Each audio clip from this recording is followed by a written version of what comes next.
ته چېرته یې مرګي یادوځې چېشته راغلی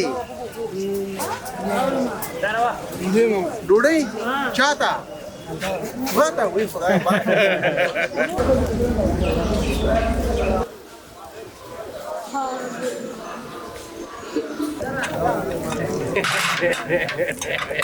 ونیسه استاد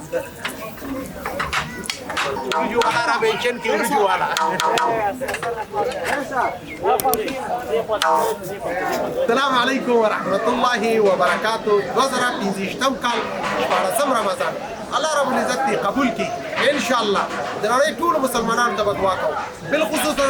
ناروغانو ته به دعاوې کوو که هغه په هر ګوټ کې وي الله رب العزت دې ټولو ته شفای کامله ورکړي الله دې صحت ورکړي د ټولو ناروغانو سره دا وه د نن ورځې خپرونه د 2015 کال د 14 رمضان تر بلې خپرونې ستاسو په درانه خدمت کې حاضرېږم ښه وخت السلام علیکم